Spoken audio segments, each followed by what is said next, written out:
never tells you, but he loves you so. You said your mother only smiled on her TV show. You're only happy when your sorry head is filled with dope. Hola, ¿cómo están todos? Con José Francisco Cuevas por acá. Yo soy ingeniero comercial y voy a estar haciendo todos los lunes a las 2 de la tarde y los viernes a las 2 de la tarde el programa Camino al Desarrollo, un programa de actualidad, coyuntura, política, que la idea es debatir ideas. Digamos, esto no se trata de una batalla ideológica entre la izquierda y la derecha, sino contribuir para que Chile llegue lo antes posible al desarrollo y tener invitados, digamos, siempre emprendedores, políticos, actores sociales y de la sociedad civil. Volver un poco al sentido común que hemos perdido estos últimos años. Y eso, si bien yo defiendo principios como la defensa de la vida, el derecho preferente de los padres de educar a su hijo, la iniciativa privada, las pymes, etcétera, la idea es que esto sea un programa de conversación sin color político y que contribuya al bienestar de todos los chilenos.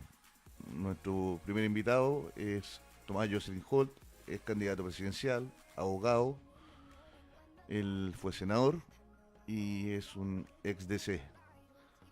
Buenas tardes, Tomás, ¿cómo estás? Hola, José Francisco, muy bien. La única cosa es que fui diputado, no fui senador, pero está bien. Ah, diputado, Sí. diputado, sí. ¿Qué pasa un poco con la política hoy día, Tomás? O sea, pasa lo mismo que ha pasado desde el 2005. Esa es mi sensación. Ha habido distintos momentos desde el advenimiento de la democracia del 90 hasta ahora. No es una cosa continua, ¿eh? No es exactamente igual. Son distintos gobiernos. A pesar de que este es el séptimo gobierno, yo creo que definitivamente Bachelet el 2005 inauguró un estilo de gobierno que hoy día Sebastián Piñera es la otra cara de la moneda, pero es exactamente igual, a mi modo de ver. Es el mismo estilo, el mismo diagnóstico, es la misma forma de construir un gobierno. Y tengo mucha frustración y más bien escepticismo de que ese esquema haya sido lo que hayamos pretendido originalmente y en segundo término, que lo más importante, nos sirva para llegar a enfrentar el futuro país. Así que más que nada yo lo veo como un eslabón más en el deterioro del país que muchos de nosotros ya identificamos y que produce mucho malestar y frustración. Sí, yo estoy de acuerdo con que el progreso no ha llegado a todos, digamos. El segundo gobierno de Piñera, si bien después de la debacle que dejó Bachelet en el gobierno anterior, cuesta mucho asumir, digamos, ese legado, ese mal legado. Se genera también mucho frustración en las personas. Se ve una inmigración que fue indiscriminada, ¿ya? Muchas veces ilegal. Se ve que se pusieron muchos temas que no están en las prioridades de los chilenos como políticas públicas y se alejó un poco a las políticas de las personas y dejó de ser la política el medio, digamos, para solucionar fines sociales. A ver, yo creo que José Francisco, nosotros podríamos hablar con 100 personas como una muestra del país y las podríamos elegir bien y probablemente cada una de ellas nos va a decir que su frustración obedece a cosas diferentes. Algunos van a llegar y ponerle el hincapié eventualmente en el tema del desarrollo, las promesas, otros la expectativa, otros le van a poner el hincapié respecto de temas de derechos sociales o derechos específicos de determinados grupos. Van a decir que los mapuches están postergados, van a decir que las mujeres están postergadas, van a decir que determinados grupos están. Otros van a responder a su ideología. Si tú ves el siglo XX, yo creo que estas cosas, en realidad, el reason why de toda esta reflexión es mucho más profunda que simplemente una cosa a corto plazo. Si tú ves el siglo XX, lo que marcó el siglo XX es lo que tú dices. Fue el deseo de gobierno en gobierno de llegar a ofrecerle al país un salto al desarrollo. Sobre todo del año 30, cuando se produce la crisis del salitre, la crisis de la bolsa de Nueva York, se produce un cambio de paradigma mundial, nos encuentra a nosotros efectivamente en condiciones de mucha precariedad. Todos los gobiernos que vienen después, cualquiera sea el signo de ello, el desafío era cómo llegar y reducir la pobreza, cómo llegar y ser capaces de llegar y dar un salto al desarrollo. Yo lo que he tratado de explicar, habiendo sido parte de ese esfuerzo por tratar de recuperar la democracia en los 80 y que posteriormente cristalizan la transición, es de que los temas que nosotros germinamos en ese momento iban a dar lugar a un chileno completamente distinto. No necesariamente que los temas pasados iban a dejar de estar, pero que los énfasis iban a ser diferentes. Los temas culturales iban a adquirir una mayor importancia, la regionalización, la estructura del país iba a tener una dimensión diferente a la que había tenido en el pasado, el arbitraje del país, la forma como se hacían gobiernos, es decir, cómo tú armabas una mayoría, iba a cambiar, iba a requerir otra forma de llegar y captar ese tipo de inquietudes de parte del país. O sea, yo no creo, yo en esto tengo una gran diferencia, por ejemplo, con Pablo Nogueira. Si tú me preguntas a mí, cuando él en Brochazo Grueso decía en una de sus últimas apariciones como candidato incluso, llegó y dijo, mira, a mí lo que más me mueve en política es superar la pobreza. Yo te diría que ese es un desafío que todavía está presente en el país, pero yo te diría que hoy día son otros los temas. Si tú, es muy distinto eventualmente el tipo de pobreza, es muy distinto eventualmente el concepto de clase media, es muy distinto eventualmente el tipo de intereses que están cruzados. Ya no, la división agrario-rural no existe, agrario-urbana no existe como existía antes, no existen eventualmente tan nítidos los conceptos de trabajador, obrero, eventualmente como los que teníamos antes. Entonces, todos esos elementos te van dando lugar a un chileno muy diferente, eventualmente, que tiene otras demandas y otras formas de ver la realidad, que yo creo que no están bien reflejadas eventualmente en la forma como tú los cristalizas. O sea, estoy convencido que Bachelet y Piñera son una forma de administrar el secuestro del sí y el no. Las dos peleas principales que animaron 30 años atrás y que hoy día no reflejan eventualmente el chileno medio que viene para adelante. Y los grados de polarización, yo converso siempre con gente bastante mayor y me dice que estos grados de polarización que hay hoy no los veían desde el 70, 73. Sí, yo concuerdo en eso, completamente distinto. Y es una polarización inducida que tiene que ver cómo tú has agitado las expectativas del país. O sea, no esperes sacar algo distinto a polarización si que tú tienes una forma binaria de dividir el país. Si tú divides el país en izquierda-derecha, sí y el no, y además le introduce a esa división una carga respecto al pasado de temas pendientes respecto del autoritarismo, la dictadura y cómo saliste de ello o no has salido de ello, evidentemente que en vez de que la curva se te vaya hacia una mayor moderación del país, como habríamos esperado cualquiera de nosotros, se te va a hacer todo lo contrario. Hoy día yo veo más grados de odiosidad, de molestia, incluso en los temas que afectaron a mi generación. Fíjate que nosotros queríamos, por último, superar a Pinochet, volver a la democracia, tratar de hacerlo de una manera determinada, pero hoy día los temas que nos preocupaban a nosotros, hoy día a personas que no vivieron esa etapa, eventualmente los divide de una manera que no nos dividió a nosotros, que no nos produjo a nosotros el grado de encono o de rabia que efectivamente teníamos, tal vez porque estábamos matizados por miedo, estábamos matizados por otra urgencia o necesitábamos salir de ello, pero la imposibilidad de cerrar esos capítulos yo creo que es herencia del deseo de simplemente no cerrarlo. Yo creo que tanto Piñera y Bachelet se necesitan mutuamente, son dos caras de una misma moneda, son socios a la larga son socios de que uno se beneficia del deterioro del otro, por así decirlo, pero en el fondo no le permiten al país más allá. Sí, acuerdo cierto análisis, pero los medios, ¿qué responsabilidad tienen los medios? Tú has sido caricaturizado como misógino por una declaración que hiciste de una marcha de las feministas. Después te han colgado ahora también como siempre contra las mujeres igual. Hay más de 100 cosas.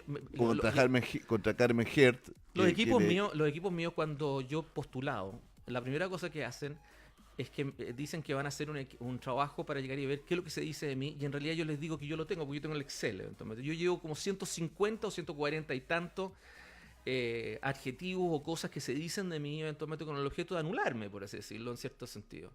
Y cada vez crece, no disminuye, por así decirlo. Pero lo que yo te diría, en general, la responsabilidad que tienen los medios, y no estoy hablando de medios emergentes como esta radio, estoy hablando de la televisión abierta, estoy hablando efectivamente de los medios tradicionales en el país hoy día, es que son stakeholders del debate, no son espectadores, no ayudan al país eventualmente a poder razonar o madurar por sí solos, sino que le quieren pautear al país. No es casual que en los dos principales canales eventualmente del país tú tenías hasta hace poco eventualmente personas que estaban procesadas por Sokimich o personas que eventualmente hayan tenido boletas FUTO eventualmente en la justicia penal.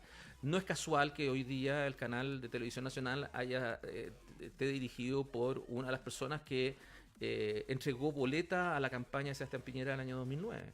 Entonces, para serte sincero, y no es casual de que dos candidatos a la presidencia en la última elección fueron periodistas. y en el fondo tenían más prestigio como periodistas que como candidatos presidenciales. Entonces, si tú empiezas a ver eso, te das cuenta que estás discutiendo con personas que están en el fondo usando los medios para llegar y llevar de la manito, por así decirlo, a los chilenos a sus pasiones. No a moderarse, porque por último ya, moderemos al país, efectivamente. Si esa es la pauta, por así decirlo, yo me sumo a eso. Pero no, están llevando de la manito al país eventualmente a más odiosidad, a más división y en las peores condiciones posibles. Entonces, ese diagnóstico es clave instalarlo antes de ir a una elección. Si tú instalas eso en el país, se te desarman todos los nudos. Las personas empiezan a decir, ¿sabes qué más?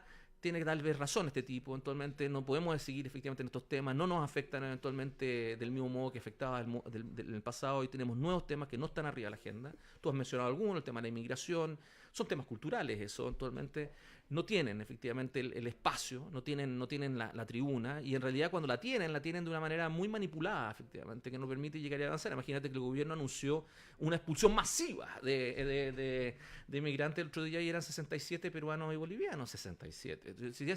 Si alguien considera que eso es masivo, eventualmente no vamos a estar llegando a buen puerto.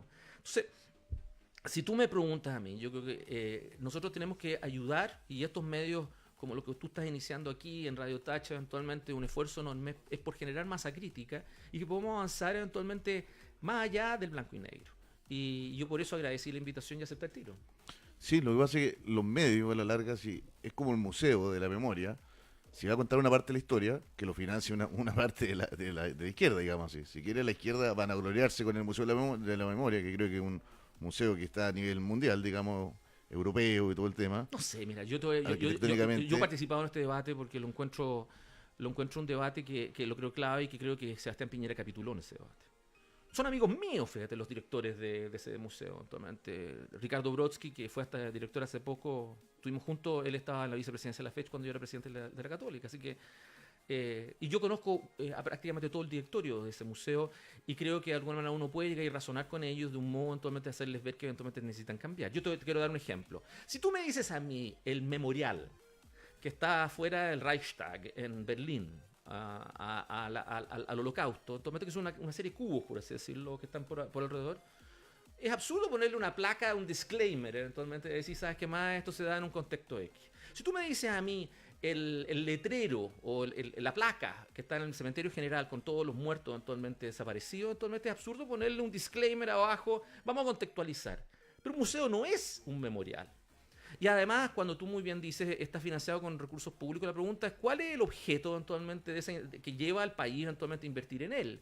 Y la verdad, las cosas que desde ese punto de vista, si tú hablas del Museo de la Memoria, yo tengo la impresión de que tienes que contextualizarlo, tienes que llegar y justamente hacerlo en conjunto, no tanto para relativizar nada, sino con el objeto de llegar y justamente hacerle como un ejercicio sano al país entero, eventualmente que se vaya viendo reflejado en él y se vaya participando, pero no está construido así eso. Esto es parte del esfuerzo del Chile de trincheras, el Chile tribalizado que trato de describirlo, en donde cada uno quiere llegar y apuntar con el dedo a otro y culparlo al resto de todos los males de la sociedad. Yo eso no lo acepto y creo que hay que buscar una forma de llegar y romper esa cadena de tragedias, por así decirlo, que nos permita mirar el futuro de otro modo.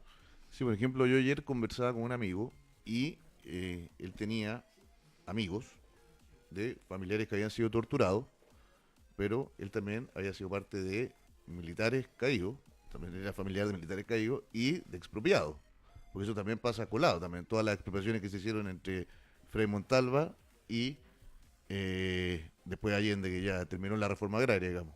A ver, tú puedes llegar hasta el pecado original si es que quieres, pero hay causas directas, ¿te fijas? Y la verdad las cosas que creo que, más allá de que, para no desgastarnos en neuronas eventualmente en este punto, tú no puedes llegar y decir eventualmente de que va a llegar y hablar de un tipo de violencia y no hablar de la otra.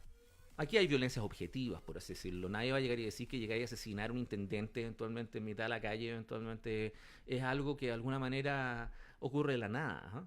Tú no puedes llegar y decir eventualmente que lo que le ocurrió al papá de Edmundo Pérez, que ha ofrecido, la familia Pérez Lloma ha ofrecido al Museo de la Memoria el Mercedes-Benz donde murió su papá. Y le han dicho que no, lo que es absurdo, porque tú comprenderás... Un ex vicepresidente de la República. No, y no solamente porque fue expresidente de la República, sino que además estamos hablando de un comando eventualmente del BOP, eventualmente que fue indultado 2 veces por Allende. No una, dos. Y la verdad las cosas es que fue indultado por motivos distintos, pero fueron indultados. Y la verdad las cosas es que, o sea, todos participamos de alguna manera. Yo tenía 9 años, pero me siento emocionalmente parte de un país que las hizo mal. Y que de alguna manera entró en una tragedia que no hemos querido de alguna manera asumir. En esa discusión no sacamos nada con apuntarnos con el dedo, sino que en el fondo es aprender a asumirnos de alguna manera y tratar en lo posible de que eso no nos haga reflexionar y nos atempere, nos haga matizar. Pero esto ocurre al revés. Son grupos que de alguna manera quieren reforzar una cierta idea específica de los hechos. Mira, te voy a dar un ejemplo para olvidarnos solamente. Además, mi problema, y se lo he hablado a personas que están muy directamente involucradas. Yo el otro día cuando vivía la manifestación de, ¿cómo se llama?, adelante del Museo de la Memoria, yo llegué y dije, ¿sabes qué más no me impresiona? Yo vi la manifestación de Pinochet el 78 cuando volvió de Filipinas, adelante del Diego Portales, en donde había una masa de gente que gritaba avión para Frei. Y Merino ahí adelante, arriba, y había una pantalla gigante que lo mostraba como muriéndose la risa, por así decirlo. Yo vi eso. Así que me da lo mismo que tú juntes a 12.000 personas o llenes el estadio de tenis, eventualmente el estadio nacional, lo que tú quieras, de una cantidad de gente que grite sangre. Entonces, también por un bleos. Además, me afectaba el hecho de que esto es adelante un edificio. Entonces, esto es una manifestación lo más sui generis del mundo. Estaban yendo eventualmente a hacerle una oda a una mole. Da lo mismo que la encuentres bonita, lo que tú quieras, pero una especie de monumento, o sea, una especie de manifestación a una animita, a algo como sagrado, por así decirlo. Y la verdad es que estas cosas no son la discusión sobre la historia, la discusión no son sagradas, por así decirlo. Y uno tiene que ser capaz, de alguna manera, de llegar y justamente abstraerse de ese tipo de elementos. Yo estoy en una discusión hoy día, te voy a dar un ejemplo. Hace pocos días atrás, Carmen Frey, eventualmente, son personas con las cuales yo he trabajado toda la vida, entonces me interpelan sus actitudes para llegar y decir en qué les presto mi condescendencia emocional como personas con las cuales tengo cierto afecto y hasta qué punto yo les digo, ¿sabes qué más? Hay conclusiones políticas y jurídicas que no te acepto. El otro día, actualmente, los abogados de uno de los que está procesado en el caso Frey, efectivamente fue la abogada, que además yo soy padrino de uno de sus hijastros, actualmente. La abogada de Pedro Valdivia efectivamente apela, como lo están en este momento apelando un conjunto de personas, no apelando, sino que interponiendo recurso al Tribunal Constitucional para llegar y hacer aplicable, no el procedimiento nuevo, pero sí las garantías constitucionales que obligan que el procedimiento antiguo actualmente no te funciona, por así decirlo. No estamos hablando de un recurso que en el caso de Patricio, de Pedro Valdivia, sino que estamos hablando de cerca de 20 recursos que ya han sido interpuestos ante el Tribunal Constitucional, eventualmente algunos que no han pasado el examen de la admisibilidad, otros sí, hay cerca de 7 que están en este momento a punto de fallo, y hay otros recursos que se están agregando en este instante, y se están agregando porque ya el Tribunal Constitucional ha fallado, tal vez no de una manera categórica, pero ha generado que le ve con buenos ojos eventualmente una discusión con respecto de cómo protege el antiguo proceso eventualmente las garantías constitucionales. Tú comprenderás que todas las partes tienen derecho a alegar eso. El hecho de que uno de los 7 recursos que está recurriéndose en este instante se esté discutiendo respecto al derecho a contar con un abogado al momento de hacer una declaración indagatoria es como el ABC del derecho. Me importa un bleo quién sea el acusado, me importa un bleo que sea culpable o no. Es como el ABC del derecho, por así decirlo. Y es como absurdo que esos abogados estén interponiendo esos recursos y encontrarse con la Comisión de Derechos Humanos u otras organizaciones de derechos humanos que les empiecen a disputar cosas que son el ABC del derecho, por así decirlo. Porque están entre los 30 derechos humanos, digamos, consagrados. Y porque yo se los habría de alguna manera, porque todos nosotros lo defendimos a ellos cuando estaban efectivamente afectados. Entonces, cuando tú ves que la Carmen está discutiendo al mismo tiempo una discusión con respecto al subsecretario de Salud, ¿ya?, que está pidiendo su renuncia, al mismo tiempo que esto, tú dices, ¿sabes qué más? Momentito, yo quiero llegar y que no me manipulen, por así decirlo, porque en una puedo encontrar razón, pero en otra no. Cuando yo me encuentro con Alejandro Goich, que yo lo quiero mucho, que además hemos sido amigos desde hace más de 30 años, pero además con, ¿cómo se llama?, con el poeta actualmente, que efectivamente tú tienes ahí, efectivamente, que se juntan y empiezan a llegar y dictarle una pauta al país. Cuando no conocen eventualmente el tenor de la discusión, uno dice, se llama momentito. Zapatero tus zapatos, por así decirlo. Efectivamente, cada cual entendemos lo que estamos haciendo. Y enredar la perdida al país para llegar y justamente para analizarlo, decir aquí están los buenos y allá están los malos, me parece pésimo actualmente, porque no es justo. Y no solamente no es justo, sino que además va a dar lugar a muy malas soluciones, por así decirlo. Sí, yo creo que lamentablemente, como tú dices, se ha dado, lo que yo veo, una supremacía moral a un sector del país versus otro. Eso ha ocurrido en distintos momentos del país, para serte sincero, y Hoy día. una Entonces, lógica vencedora. Entonces, también hay un temor de que no exista igualdad ante la ley, No, que es un principio básico del derecho. No solamente temor. Y además te voy a decir una cosa. A mí lo que me molesta de esta especie de superioridad moral es que no tiene costo, es como sexy. En mi época, defender derechos de personas que estaban injustamente procesadas significa eventualmente tener la incomprensión de medio mundo. Te tildaban de lo peor. A Andrés Elwin, a otros eventualmente que se dedicaron a las causas de los derechos humanos, eventualmente fue muy solitaria al comienzo la defensa de esas personas en los consejos de guerra. Entonces no era sexy. Hoy día al revés. Y es muy rentable. Es al revés, es llegar y justamente hoy día Boric se puede dar el lujo de, después de haber dicho todo lo contrario, eventualmente simplemente hacer una fatua, efectivamente llegar y decir, ¿sabes qué más? Ahora voy a criticar a Cuba, Venezuela y Nicaragua. Y yo llego y digo, soy unos pocos que llego y digo, ¿sabes qué más? No me basta lo que estás haciendo. No mientras tú me celebres a Lula, no mientras tú me tengas una discusión de polarizaciones que no eres capaz de reconocer los derechos que tú exiges para ti, eventualmente, a tus adversarios en el plano interno del país. Entonces, cuando estos tipos se empiezan a dar cuenta que sus frases para el voleo, para la galería, para llegar y conquistar aplauso, les significan concesiones que no están dispuestos a conceder a sus adversarios en el terreno del país, ahí entra la hipocresía. Entonces, están en una especie de discusión que a mí me es vomitiva. Y no solamente me es vomitiva, sino que además no es lo que hicimos nosotros. Son una cantidad de pendejos que de alguna manera quieren llegar y seguir agitando las pasiones del país de una manera inadecuada. Pero esos pendejos llegaron al Parlamento, están legislando. A mí no me asusta que lleguen al Parlamento. O sea, yo he estado en el Congreso, sé lo que es eso y sé que en este diseño, y estoy hablando con las facultades que tiene el presidente es el que manda en Chile. Un presidente, fíjate que de los 7 gobiernos, el grueso de ellos, salvo Bachelet, siempre tuvieron minoría en el Congreso y aún a pesar de eso pudieron gobernar y algunos de ellos ser muy exitosos, por así decirlo. El caso de Elwin eventualmente fue un ejemplo de un gobierno corto, bien hecho, bien contenido y que terminó muy bien. Entonces, si tú me preguntas a mí, no creo que es un obstáculo, al contrario, eventualmente. Y llegaron al Congreso, tú me dirás, están ahí, sí, pero está muy deteriorada esta legislatura, no tiene nada que ver con la mía, en donde te encontraste con gente extraordinariamente talentosa en todos los ámbitos de cada uno de los sectores y que contribuyeron desde su disciplina o desde su... Yo creo que de sus frustraciones y ya como viniendo de vuelta en muchas de sus afirmaciones, actualmente contribuyeron a una gran convergencia de país, por así decirlo. Aquí lo que está ocurriendo es todo lo contrario. Los tipos están contribuyendo a agitar, a echarle benzina al fuego, por así decirlo, y no solamente en lo político, en todos los ámbitos del país. O sea, desde que, fíjate que yo conozco a Raúl Alarcón, soy muy amigo de su exmujer eventualmente, conozco a su hijo eventualmente, no quisiera tratarlo mal, pero cuando tú tienes a Florcita Motúa vistiéndose Mago Merlín ahí adentro y paralelamente eclipsando a una mapuche que estaba, pero en realidad valía poco eventualmente en esa inauguración que hubiera una mapuche vestida de vestidos ceremoniales porque estaba el Mago Merlín, entonces mucho más entretenido hablar del Mago Merlín que incluso la mapuche que estaba en el propio Frente Amplio que pertenece a Raúl. Entonces cuando tú tenías el Mago Merlín, entonces toma todo para chacota. Empieza a reírse, eventualmente canta en el hemiciclo, eventualmente tú tienes un país así, eventualmente vas a terminar con violencia, porque en realidad, ¿de qué sirve ese Congreso? De nada.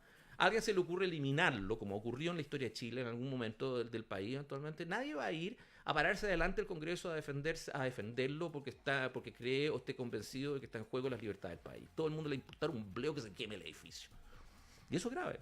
Eso es muy grave, sí. Pero llegaron muy profundo en la política. O sea, lo que ha hecho el Frente Amplio, sacó un 18%, una candidata muy débil.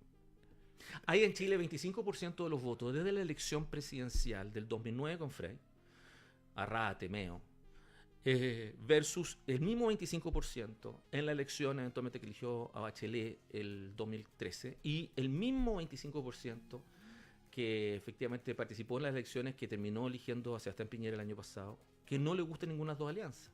Yo no estoy dispuesto a regalar el 25% del electorado chileno, estoy hablando de los que votan, no los que no votan, de un descontento del cual yo me siento parte eventualmente a un grupo fanático. Yo no estoy, y cualquiera lo puede fidelizar, fíjate. Si ese es el diagnóstico que te está llevando a tener 9 candidatos, 8 precandidatos presidenciales, esa dispersión obedece a que todo el mundo quiere llegar y trabajar ese nicho. Ese nicho no es chico y yo creo que es parte de la solución del país y no parte del problema del país. Lo que pasa es que le hemos regalado eso a un grupo que lo ha ideologizado y que lo llevó más a la izquierda, como también eventualmente tú tienes este fin de semana a José Antonio Castro eventualmente efectivamente agitando a la multigremial de los abogados eventualmente que están en Punta Peuco. Yo creo que son parte del problema y no parte de la solución. No van a mover al país, no lo van a hacer converger, no lo van a hacer a la gente que baje sus defensas y esté dispuesto a llegar y hacer una concesión, un gesto al frente y que le permita llegar y converger. Entonces yo creo que eso requiere otro arbitraje y otro diagnóstico. Pero lo que hace el Frente Amplio un poco es mentir, porque yo digo, como economista, te lo digo, o sea, lo que ellos proponían, yo me leí la hoja de ruta completa, Beatriz, me leí todo el programa, y es el camino a la catástrofe, a la catombe. O sea, en 6 meses el país se destruye. Ayer me pasó cuando no lo vi, yo normalmente ya no estoy ni leyendo diarios, ni siguiendo noticieros, ni me meto mucho en debates políticos, sino que escucho los impactos de ellos, que es lo que más me importa en realidad. Me importa realmente ya neteado en la discusión después de que se produce. Y lo que me sorprendió de Estado Nacional, en donde fue el ministro de Hacienda, Felipe Larraín, al cual yo le tengo la mejor opinión del mundo, aunque puedo discrepar del proyecto, puedo tener matices. Yo me pregunté por qué motivo Felipe, el ministro de Hacienda, asiste a este debate en donde de hecho es imposible avanzar, porque tanto Beatriz Sánchez como Francisco Vidal venían con una letanía de cuñas de un tema que no conocen bien, porque en realidad, como dijo Einstein, si hay algo que te quema neuronas y que es absurdo para la inteligencia, es entender una ley tributaria eventualmente. O sea, si hay algo que en realidad te va a desgastar y te va a dar poca rentabilidad política o de otro tipo eventualmente, es una ley tributaria. Pero cuando uno se mete, se tiene que meter y tiene que llegar a entenderla bien. Y la verdad, las cosas que no la entienden bien, no tienen soltura, entonces no pueden conversar, no hacen las preguntas apropiadas. Y el otro entra, que es el ministro, que tú comprenderás que asentar a un ministro de Hacienda en cualquier foro eventualmente es relevante, no es cualquier ministro, es un ministro de primer nivel, es parte del equipo político. Entonces llegar y meterlo en un debate tan banalizado te genera dos conclusiones. La primera es de que el gobierno está secuestrado por un canal como Televisión Nacional que está mal dirigido eventualmente y que no se ha atrevido eventualmente a modificar. Tuvo la oportunidad y no lo quiso hacer. Y lo segundo es de que tienes a un gobierno que no sabe cómo vender su reforma tributaria al país para hacerlo sexy. Y nadie se va a quebrar las venas por una reforma. Yo estoy hablando de lo que pretende el gobierno. Si el gobierno dice que esto es una reforma neutra, que no significa ni un alza ni una baja de la recaudación neta del país, nadie se va a quebrar las venas por él. Solamente porque hay un grupo de personas muy determinadas actualmente que tiene intereses comprometidos en alguna de las reformas. Nadie se te va a quebrar las venas actualmente por una reforma tributaria, a menos que tú puedas llegar y convencerla en temas que de alguna manera te hagan ver su justicia neta, por así decirlo, y su cambio como un gran cambio eventualmente respecto del país. Y yo creo que ese debate no está bien instalado porque tampoco tiene contrapartes, pues no tienes una discusión con gente pares, por así decirlo, que te puedan ayudar al país para poder discernir. ¿Qué es el tema, vos, Tomás? Cuando Felipe Larraín, yo tampoco veo Televisión Nacional, pero veo los impactos igual que tú, veo el neteo, digamos, que es lo que pasó. Tú te das cuenta que sale el ministro de Hacienda a explicar, digamos, en qué consiste la reforma tributaria con altura de mira, y te das cuenta que estás discutiendo con puras personas que quieren ideologizar algo que no tiene sentido. A ver, distingamos. Yo creo que yo he visto este tipo de discusiones porque me he metido, cuando fui diputado me metí en las tarifas eléctricas, que era otro tema muy parecido para que más neuronas. Me metí en muchos proyectos de reforma tributaria y estuve adentro de la Comisión de Hacienda, que era una comisión que en algún momento yo tuve dudas de integrar porque yo no estudié economía, yo no soy un ingeniero, no estudié economía. Yo partí diciendo, ¿sabes qué más, Zapatero? Tus zapatos, esto no va a ser para mí. Y todos me insistieron que estuviera. Entonces pasé 8 años ahí y me tuve que, de un modo, ir de menos a más, por así decirlo. Tuve que contratar a personas que me enseñaran, tuve que llegar a aprender. Y entré, yo te diría, siempre queriendo aprender. Al revés, tú te encuentras a Beatriz Sánchez que quiere llegar y dárselas eventualmente de una figura que eventualmente entiende algo que es evidente que no entiende. Es evidente que se enredan los números, se enredan los conceptos. El otro día, actualmente... Es evidente también que no quieren entender. O sea, eso, no, sí, que lo que no quieren dedicarle el tiempo. Lo que pasa es que esto supone, con respecto a los ingenieros eléctricos que me hicieron el coaching eventualmente en las tarifas eléctricas del año 2000, que era pelear con ¿cómo se llama? Vivian Blanlot, que era una especie de niña protegida por lago, eventualmente en la Comisión Nacional de Energía. Yo me pasé 3 meses encerrado en el departamento con 4 ingenieros eléctricos explicándome la inmortalidad del cangrejo eventualmente, porque tratar de entender lo que eran precios nudos, eventualmente valor agregado de distribución, entender eventualmente la forma como estaban construidos la confección de la tarifa en ese momento era un queso. Y la verdad las cosas es que no quieren destinarle el tiempo, porque están el fin de semana recorriendo ahí lugares y diciéndole 2 o 3 lugares comunes a la señora de Paine o a la señora eventualmente de San Bernardo. Después vuelve, se toman un tecito y quieren ir al cine, por así decirlo. Giorgio Jackson, el otro día que me dejó helado, eventualmente llegó y confundió, un ingeniero, fíjate, un ingeniero confundió impuestos directos e impuestos indirectos, eventualmente. Y yo quedé helado ahí. Yo dije, ¿sabes qué más? Este personaje está muy, muy atrasado eventualmente. Después no maneja los conceptos básicos. Y después tú tienes a Francisco Vidal, que el tipo llega no queriendo tener el debate de detalle, llega y le dice a Felipe Larraín, usted va a fracasar, lo que me pareció... Yo te diría que en general le encontré razón a esa parte a Francisco. Pero después estaba leyendo un papel, por así decirlo. Leía un papel, por así decirlo, para llegar y justamente repetir las frases de la cuña. Y ahí es donde no tiene soltura. Y ahí es imposible que tú tengas al otro lado, sino que la respuesta es en los mismos términos. Entonces ahí tú tienes a Felipe Larraín empezando a hablar de las pymes en abstracto, o empezando a tratar de responderle a la par con cuña, y no sacas nada. Y el que pierde ese debate, estoy así sinceramente, son todos, pero el que pierde más es el ministro de Hacienda. Porque los otros los tratas como idiotas, por así decirlo. Llegas a la conclusión de que están tan caros como para estar en televisión. Pero ellos parece ya se inmunizaron de esa crítica y les importa un bleo, por así decirlo, que los traten de idiotas. Pero al otro lado te encuentras un ministro de Hacienda que tiene que aprobar su proyecto. Por eso yo quedé con la sensación de que no estamos en presencia del proyecto definitivo. Yo creo que estamos en presencia de un proyecto que todavía está tanteándose el terreno, que no es el proyecto definitivo, y el gobierno tiene haces bajo la manga que no ha querido, y no tiene todavía los estímulos para mostrar, porque no se van a notar. Entonces, tú tienes en este instante, o sea, es como raro que el país ha estado desde el gobierno, hemos tenido muchos proyectos de ley tributario en distintos momentos, de Frey, Lago, son como aislados, pero tú has tenido en el primer gobierno de Piñera, Bachelet y ahora el deseo de un ping-pong tributario. No son los mismos temas, fíjate. Son los mismos temas. El tema de la vivienda, efectivamente, son el tema, efectivamente, de la integración. Son los mismos, no han cambiado los temas. Y no ha habido nadie que ha sido capaz de alguna manera de plantear los temas de una manera simple que despeje el problema. Fíjate que no está tocando el tema del diésel en este proyecto de ley. Que tú que debería ser, que si tú estás hablando efectivamente de puesto verde, debería ser un tema. Fíjate que en el primer gobierno de Piñera hicieron una cosa absolutamente marginal y para la galería en materia de impuestos y verdes con respecto a volúmenes de plástico. Después, posteriormente, el gobierno de Piñera, primero, se metió en lo que fue la ley de defensa del productor. Son dos temas distintos. O tienen la ley de defensa del productor, en donde el productor se hace cargo de la cadena productiva del principio hasta el final para retirarla, o tú castigas vicios, por así decirlo, a través de impuestos verdes. Pero no podéis tener los dos, ¿te fijáis? Los dos son contradictorios. Sin embargo, hoy día nos están llevando a una reforma tributaria que tiene los dos, porque ya Bachelet aprobó lo que Piñera no aprobó, que fue una promesa de él, aunque fuera en un cierto segmento del mercado de lo que fueron eventualmente la ley de defensa del productor. Entonces, tú comprenderás que tú notas que el gobierno tiene como destellos, por así decirlo, una cosa que no ha zanjado, y no ha zanjado bien, que yo me hace pensar, porque siempre los equipos de Hacienda son buenos, es que los tipos todavía no están mostrando sus cartas. Bueno, lo bueno, para que las personas entiendan, Bachelet desintegró un sistema tributario. ¿Qué es lo que era desintegrar un sistema tributario? Es separar a las personas de las empresas.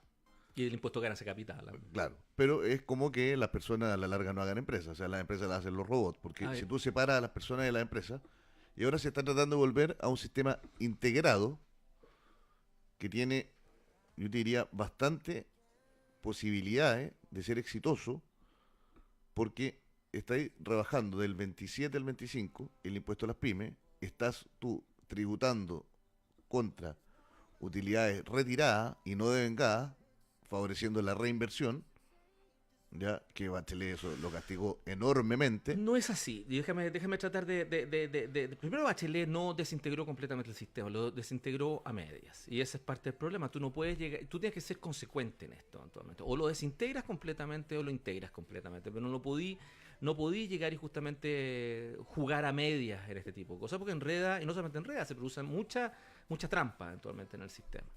La segunda derivada es que es distinto integrar que llegar y tributar sobre base retirada o base devengada. No es lo mismo.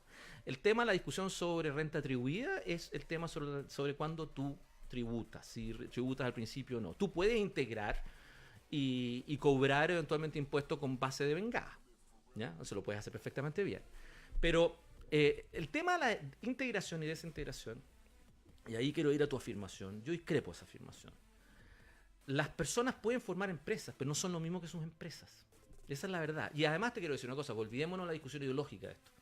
El sistema integrado solamente ha existido en una parte del mundo y por un periodo muy transitorio, que fueron los ingleses después de la Segunda Guerra Mundial. Nada más. Y lo tuvieron creo que por 10 años. Y lo dejaron de tener porque en el fondo capitalizar empresas puede ser un objetivo de primera. Siempre hay que capitalizar empresas. Es un deseo. Pero subsidiar la capitalización de empresas, como lo estás diciendo tú, eventualmente es un objetivo que tú, una vez que ya lo logras, eventualmente tienes que dejar que esas empresas vayan marchando por su cuenta, por así decirlo. Entonces, el hecho de que Chile trata de inventar la rueda y convertir en permanente un beneficio que no ha sido en ninguna parte del mundo, eventualmente algo considerado como algo eventualmente a contemplar para siempre, te hace discutir, bueno, ¿sabes qué más? Esto no puede ser un dogma de fe. Segundo punto, eventualmente, ¿cómo tú evitas lo que tú acabas de decir? ¿Cómo tú evitas esto de que las personas sientan, porque en Chile hay personas que tienen empresas casi de una sola persona?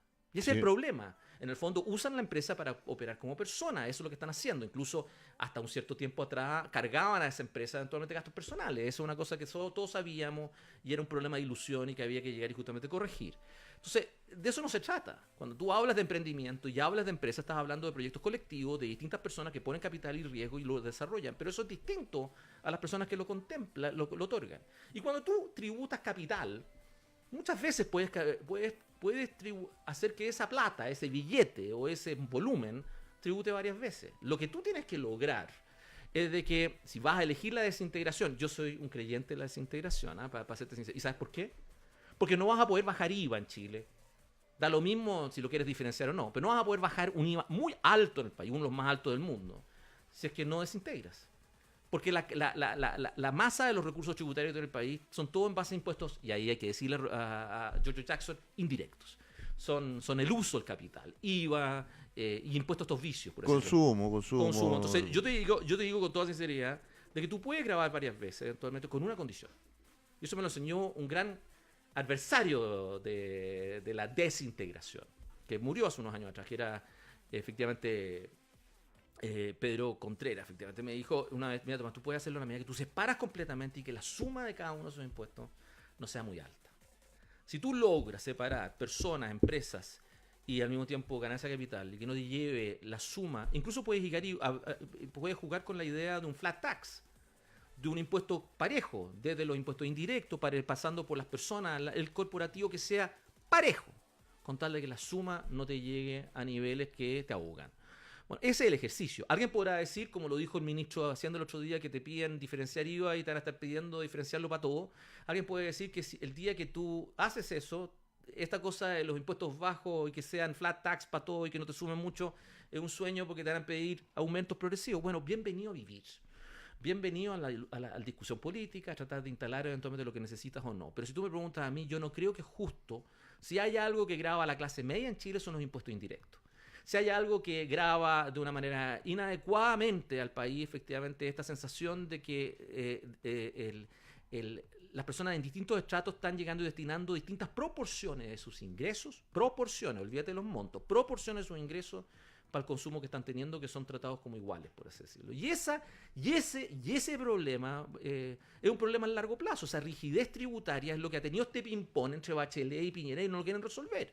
Yo prefiero 1000 veces, José Francisco, 1000 veces, subsidiar y dar una marraqueta a emprendimientos sub-30, como lo propuse en la campaña del 2013, que subsidiar capitalizaciones de empresas que ya tenía, solamente por el hecho de ser una estructura. Prefiero 1000 veces llegar y decir, ¿cuál es su proyecto, señor? ¿Cuál es su proyecto?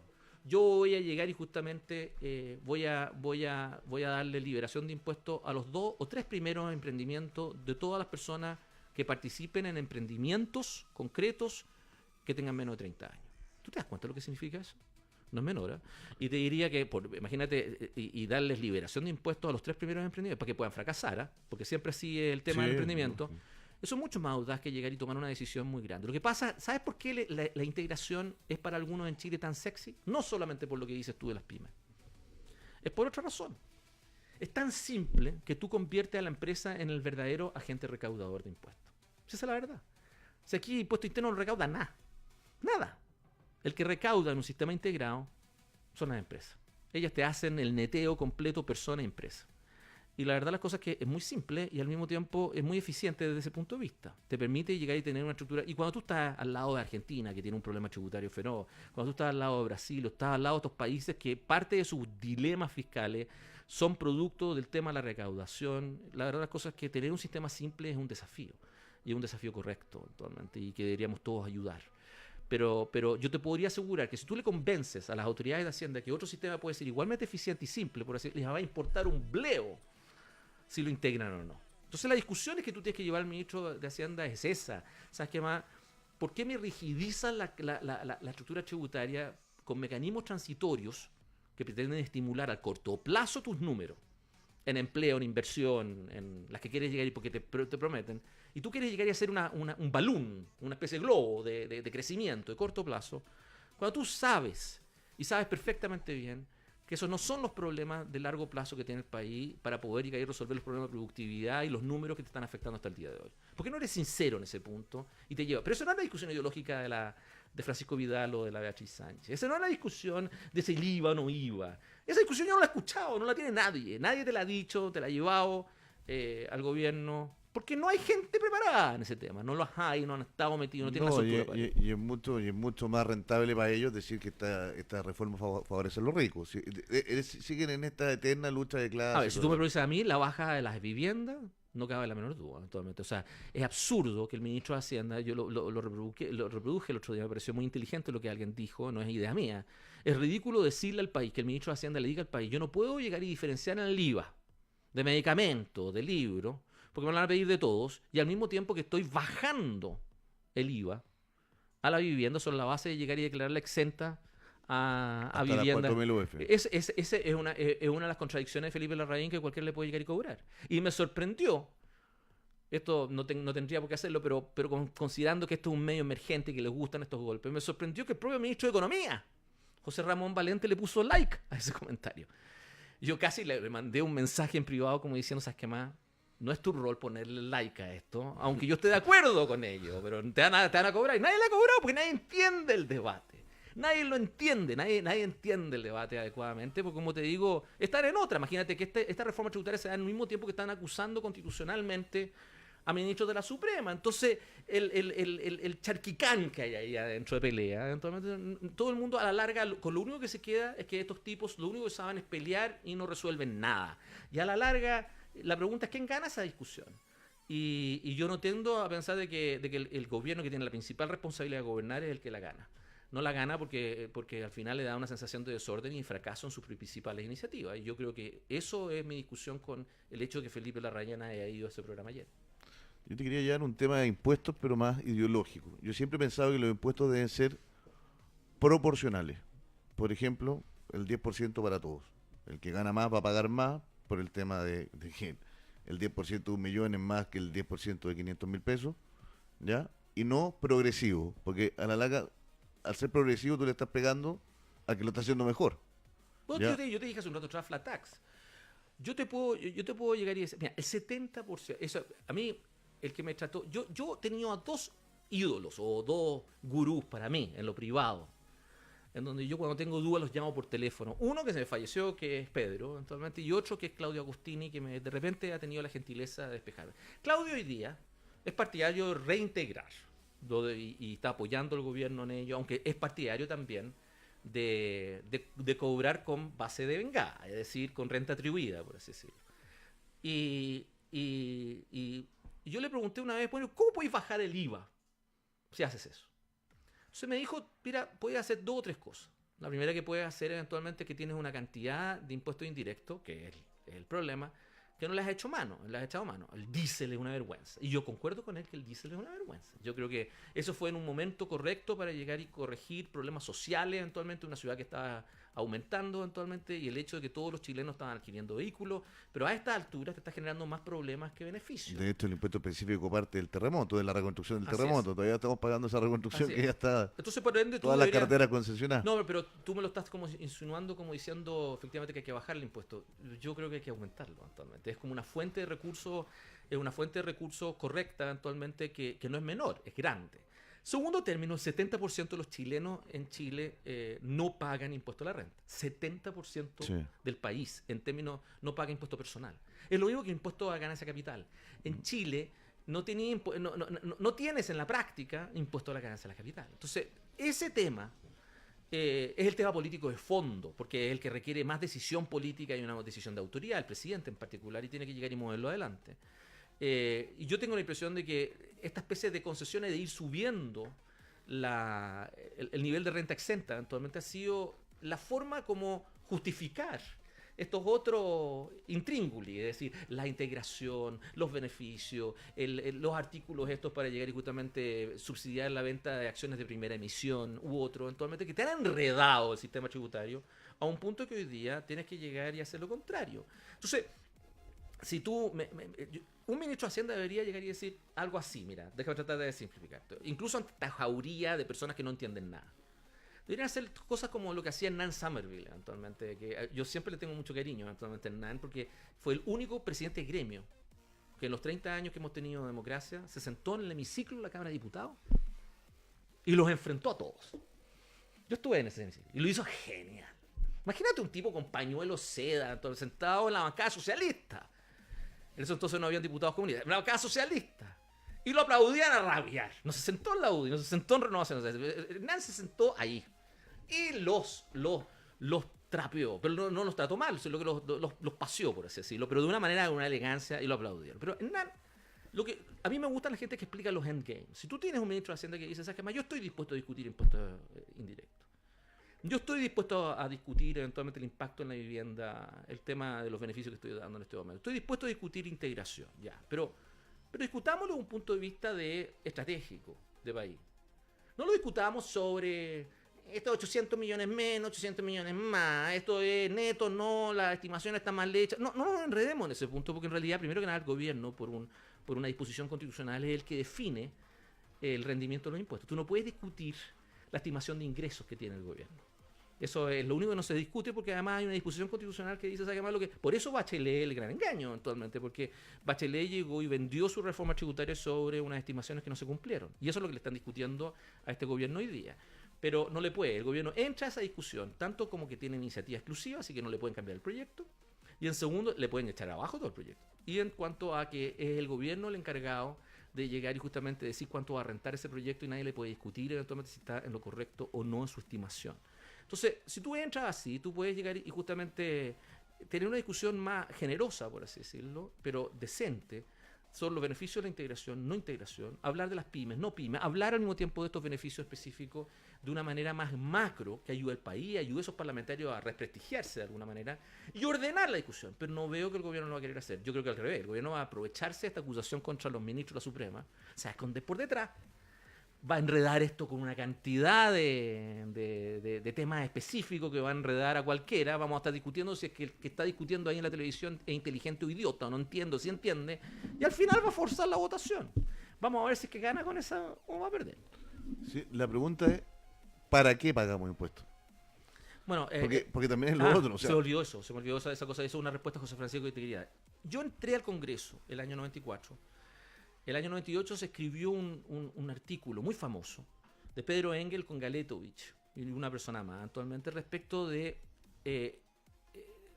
pusieran en discusión si que realmente era cierto esto de la regresividad de los impuestos en Chile. Y si es que era tan cierto eventualmente de que era muy desequilibrado eventualmente la estructura de impuestos en el país en lo que se refería a impuestos directos e indirectos. Y llegaron a la conclusión de que no. Y fue un artículo muy corto, no tuvo más de 50 páginas eventualmente, pero que afectó el debate tributario del 98 hasta, te diría, el gobierno pasado. Y básicamente lo que subestimó Eduardo Engel es el tamaño del FUT. Y no se dieron cuenta actualmente, o no quisieron darse cuenta, no se dieron cuenta. Yo prefiero suponer buena fe. de que efectivamente, mientras tanto, se te fue acumulando ¿ah? un food 7 veces del PIB. Entonces, una cosa impresionante. Y esa es la capitalización de empresa, porque no está en dinero, ¿te fijas? ¿No? Tan edificios, tan físicos, tan activos. O sea, es lo mismo que las AFP. Llegar y pretender llegar y agarrar esos recursos y redestinarlos es absurdo, porque están en físico. Ya está capitalizada la economía de Chile, desde un punto de vista general. ¿Ya? Pero Entonces, tú tienes que llegar y ayudar a los emprendimientos. Eso te lo compro. Pero no es la única manera de ayudarlo. Po. No es la única manera de ayudar a un emprendimiento, en el fondo, concebir un instrumento de ayuda para el emprendimiento, las pymes, que al mismo tiempo me va a estar ayudando a escondida. Po. No es la manera de ayudar a los emprendimientos y llegar y diseñar una estructura tributaria que a la larga me va a sobrecapitalizar empresas ya capitalizadas. No es lo mismo. Prefiero, por eso te digo, si esto tú lo concibes como un subsidio, es una forma indirecta de subsidiar, ¿no? La producción, ¿no? O sea, que más prefiero hacer ese mismo esfuerzo de otro modo, por así decirlo. Lo voy a hacer de otro modo. Voy a subsidiarlo a la sub 30. Voy a subsidiar los 3 primeros emprendimientos de cualquier persona de menos de te 30 reitero la años. pregunta, ¿para qué pagamos impuestos? Porque a la larga pagamos impuestos para mantener 155 Eso diputados dijo, que no eso sirven. dijo, eso dijo Eduardo Engel. Dijo, tú te deberías preguntar, antes de hacer una reforma tributaria, ¿qué quieres financiar? Y una vez que te decides por necesitas 100, necesitas 1000, ya perfecto. Ahí después hacer proyectos tributarios con el objeto de llegar y traer los recursos para eso. Pero él decía de que era neutro eventualmente si eligieras un tipo de impuesto u otro. Tenías que lograr el impuesto que fuera más viable aprobar políticamente en un determinado momento u otro. Y la verdad las cosas no se tenían a producir grandes distorsiones. Se equivocó en cuanto a las distorsiones. Y si tú me preguntas a mí, evidentemente, por eso este gobierno hoy día eventualmente te dice que este es un proyecto neutro. Y te dicen que es neutro porque en el fondo hay otro tipo de intereses para llegar y promoverlo. Yo discrepo de este gobierno de que eventualmente vas a tener un gran surgimiento de pymes con su reintegración. Esa es mi diferencia con el gremio de la CPC, efectivamente la Confederación de la Producción y Comercio, con otros que en el fondo ponen a los pymes como en los niños afectados por esta reforma. No es cierto eso. Estamos volviendo atrás nomás en algunos temas. No, pero Tomás, en 4 años de Bachelet cerraron muchas pymes. Pero Yo por no digo- muchas razones, entre ellas porque fue un gobierno desastroso, como tú muy bien dijiste al principio. Pero no pero por una. la inversión bajó de manera histórica. Porque ¿no? nadie iba a invertir en un gobierno que no tenía destino. O sea, seamos sinceros en este punto. Las expectativas cambiaron, los diseños, y evidentemente una reforma tributaria con 11 regímenes tributarios distintos era para llegar y justamente ir a estudiar sánscrito prácticamente, ir a aprender mandarín. Actualmente, tú sabes que el chino mandarín tiene 2000 caracteres. Anda a aprender los 2000 caracteres. Yo tengo amigos en Nueva York, en otras partes, que conocen 700 caracteres, conocen 1000, no conocen los 2000. Entonces, lo que te quiero decir es, hay 20.000 razones de causa-efecto por eso. Entre ellas una mala reforma tributaria, pero no me culpes a mí. Culpa a Bernardo Larraín, a los 3 hermanos Larraín, perdón, Fontena, a los 3 hermanos Fontena, los 3 hermanos. ¿Ah? A Arturo, que dijo al comienzo del gobierno de Bachelet, yo apuesto por Arenas, en un encuentro del CEP. Culpa eventualmente al que es ministro hoy día de Obras Públicas y las galletitas con arena que llegó al acuerdo en la casa del ministro, en la casa de Fontaine. Y culpa a Bernardo Fontaine hoy día que se quiere lavar las manos de esa discusión eventualmente. Los 3 hermanos Fontaine, fíjate que Bernardo puso una inserción en el Mercurio en esa discusión tributaria. La voy a revisar, ¿no? Y eso es lo que llevó a esos 3 hermanos, estuvieron arriba de la mesa de negociación y que Bachelet los haya tomado con sus interlocutores válidos. Pero me vengan a mí a decir, esos son los culpables. Entonces ellos se defienden diciendo que simplemente morigeraron una mala reforma. Mira, esa córtala. Córtala con esa excusa. Fue una mala reforma, como tú muy bien dices. Fue una pésima reforma. Y no se hizo bien ni lo uno ni lo otro. Ni la reintegración, parcial o no. Ni la recaudación. Ni la recaudación. Fue un desastre de reforma. Pero no me vengas a mí a decir que la solución única es volver atrás. Ese es mi ping-pong que yo no vamos a estar eternamente así, no vamos a progresar es que nunca. vamos a estar. Yo te diría que en general no se va a cerrar el debate tributario si es que este gobierno no es capaz de llegar y vender su reforma de una manera más sexy que simplemente volver a reintegrar.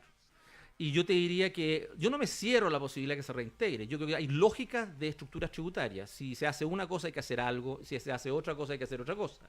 Pero te quiero decir que este gobierno puede bien fallar en su reforma, producto de que... Fíjate que Piñera en el mensaje del 1 de junio anunció que no iba a rebajar el impuesto corporativo.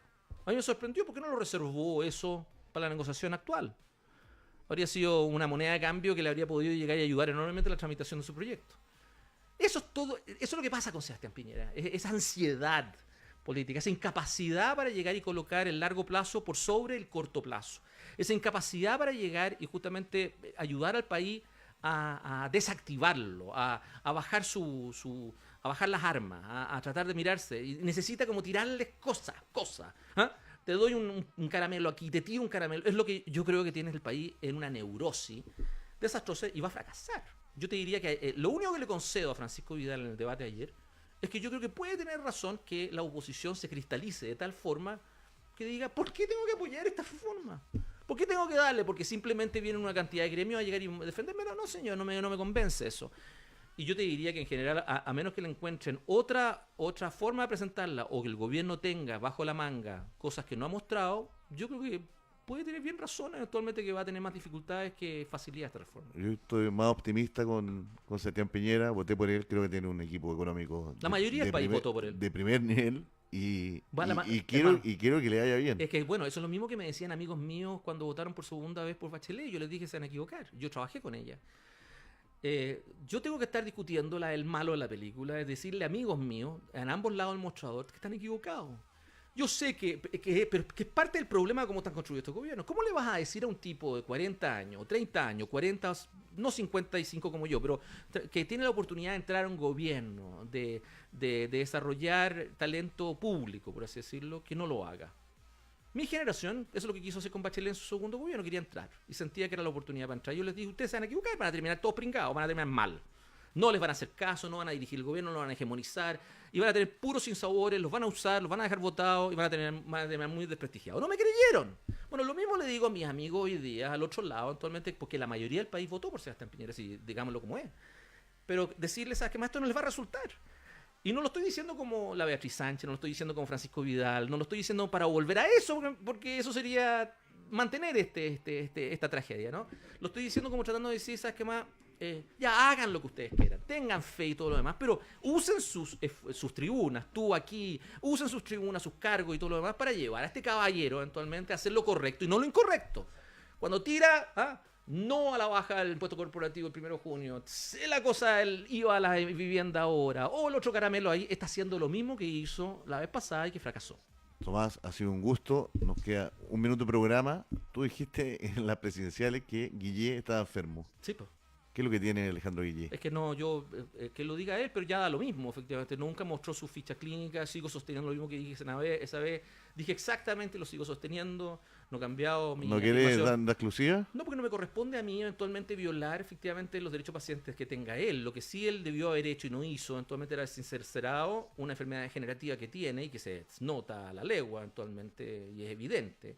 Y que, bueno, voy a cambiar la afirmación. A 5 meses de la elección, del inicio de este gobierno, ¿qué habría pasado con Guillé de presidente? No lo quiero saber. Es que ese punto, yo creo que el país eso también lo reflexionó, pero a mí me tocó la mala suerte de tener que llegar y sincerar que aquí no hay solamente mala leche o mala fe o mala actitud o malas condiciones políticas de Alejandro, sino que habían condiciones orgánicas de él que no le iban a permitir llegar y ejercer el cargo.